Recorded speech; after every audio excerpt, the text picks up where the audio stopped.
আপনি তো পুরুষ, স্ত্রীর অ্যাকাউন্টে বাইরে থেকে টাকা পাঠান। আপনি পুরুষ দুবাইয়ে কাজ করছেন, স্ত্রীর অ্যাকাউন্টে সব টাকা। 3 বছর পর বাড়ি আসেন, তখন দেখা যাচ্ছে স্ত্রীর অ্যাকাউন্টও নাই, স্ত্রীও নাই, পরপুরুষের সাথে চলে গেছে। তো আপনার বাপ মার কি অ্যাকাউন্ট নাই পৃথিবীতে? তো বাপের অ্যাকাউন্টে টাকা ছাড়তে কি লজ্জা লাগে? মায়ের অ্যাকাউন্টে টাকাটা রাখতে কি লজ্জা লাগে? আপনার অ্যাকাউন্ট নাই, আপনি দেখতে পান না? অহরহ ঘটনা।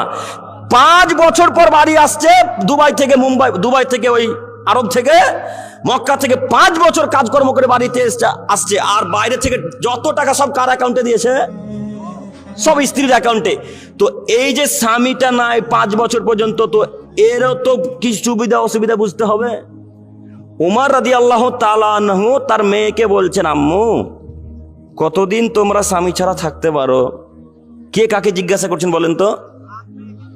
বাপ মেয়েকে জিজ্ঞাসা করছেন। অর্ধ পৃথিবীর রাজা যিনি অর্ধ পৃথিবীর খলিফা, তিনি মেয়েকে জিজ্ঞাসা করছেন, আম্মু মহিলারা পুরুষকে ছাড়া কতদিন থাকতে পারে?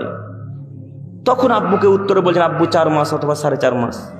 তো আপনি 4.5 মাস করে 4.5 বছর 5 বছর থাকেন। তো এখন তো এই মহিলাটার কিছু প্রয়োজন, তো যত টাকা দিয়েছেন সব অ্যাকাউন্টে, 5 বছর পরে দেখছেন অ্যাকাউন্টও নাই, স্ত্রীও নাই, পরপুরুষের সাথে চলে গেছে। তখন লাভ হলো? তা আপনাকে যে আমি শতদিন বলেছি নিজের অ্যাকাউন্টে টাকা রাখেন, নতবা এই মায়ের অ্যাকাউন্টে, বাপের অ্যাকাউন্টে টাকা রাখেন। আপনি মনে করছেন বাপের অ্যাকাউন্টে রাখলে 5 বছর পর গিয়ে টাকা দেখতে পাবো না, সব টাকা ভাইকে দিয়ে দেবে, বোনকে দিয়ে দেবে। কথা মিলে না মনে হয়? কথা মিলছে? এই জন্য আপনি সব স্ত্রীর অ্যাকাউন্টে টাকা রাখলেন, এসে দেখছেন কিছুই নাই আর। তো এরা পুরুষ না কাপুরুষ গো? এরা কিভাবে সমাজের উন্নতি করবে? এরা তো স্ত্রীর কথাই উঠে, স্ত্রীর কথাই বসে, এরা তো উন্নতি করতে পারবে না। যত পুরুষের স্ত্রী আজকে বাজারে ঘুরছে, এদের কারোর স্বামীকে আমরা পুরুষ মনে করি না, সব কাপুরুষেরা, কেউ পুরুষ নয়। এমন কোন মায়ের বেটা এই বনকলে উঠে বলে না আমার স্ত্রী আজকে বাজারে আছে, আমি পুরুষ? যদি আপনাকে বনকলের গোরস্থানে পুঁতে না দিতে পারি, হাদিস কোরআন দিতে যাচ্ছেন, আর কথা বলবেন ইনশাল্লাহ। একজন বলেন যে আমি পুরুষ, আমার কন্যা আজকে বাজারে ঘুরছে, আমি পুরুষ। আমি পুরুষ, আমার মা বাজারে ঘুরছে, আমি পুরুষ। একজন বলেন না? কত ক্ষমতা আছে বলেন একজন? বলবেন না?